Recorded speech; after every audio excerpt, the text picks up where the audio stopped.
So I summarized here the before bit, what flux is, Faraday's law, and this definition of electromotive force, which people thought originally was distinct from voltage, but it's voltage. It's the ability to push current around a circuit. But the question I left with was, if I have a loop, there's our loop, how do I know which way the magnetic field change in this thing, or what the flux change in this thing? How do I know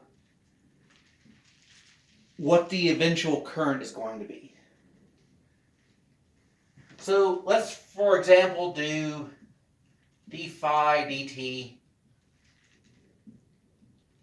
is greater than 0 from whatever means. And we'll take that to mean that it starts out with 0 and then I put some field into the coil.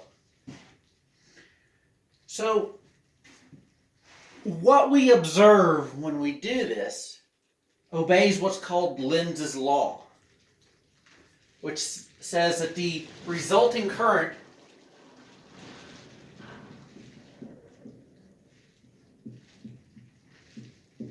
generates the opposite magnetic field.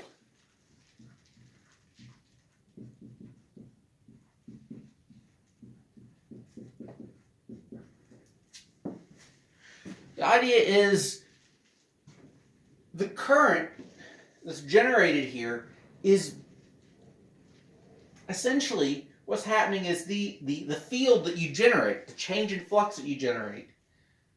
The coil doesn't want to change flux, in a sense. I hate to say it like it has desires and wants. It's just a coil, but the coil acts to oppose the change in flux.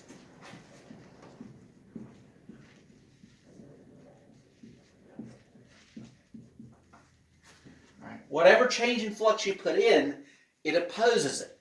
So if this represents the change in flux that the coil actually sees, then we can look at the opposing change in flux.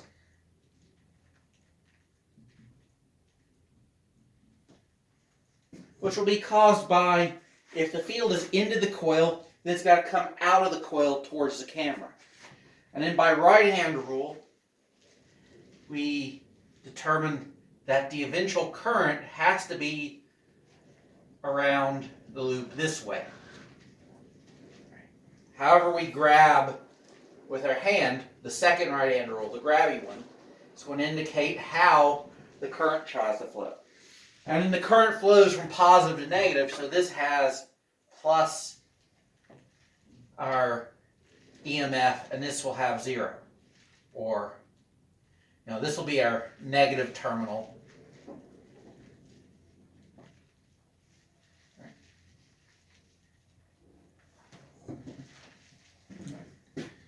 So, there's basically 4 orientations of what's going on. We can put additional field in, or we can take field out.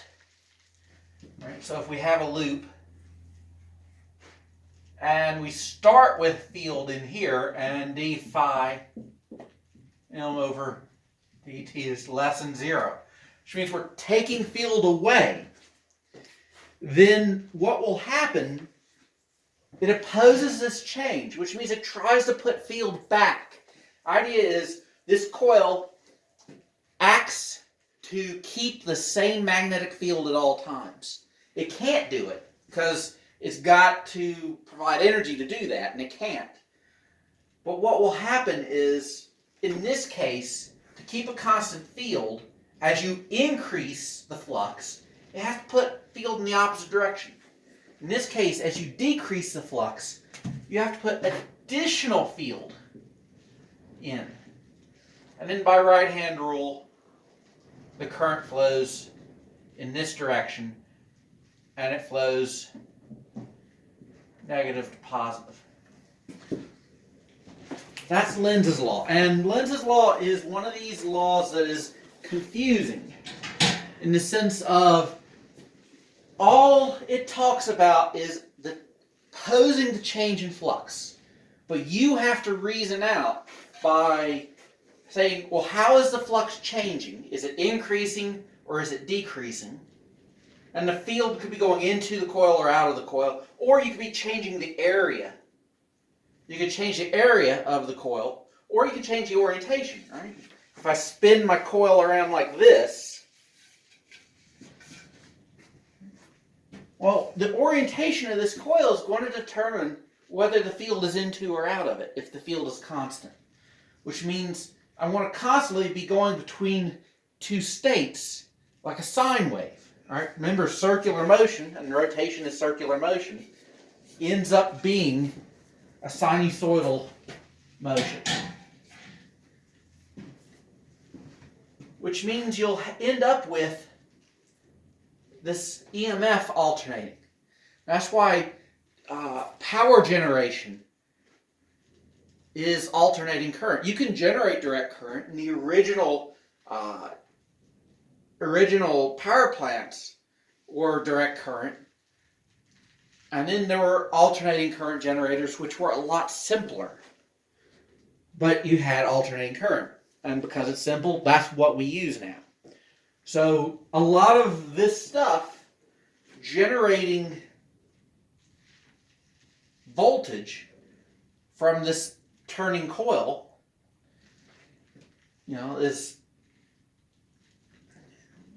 it's basically just figure out how the flux is changing. Do I decrease or increase the magnetic field in some way?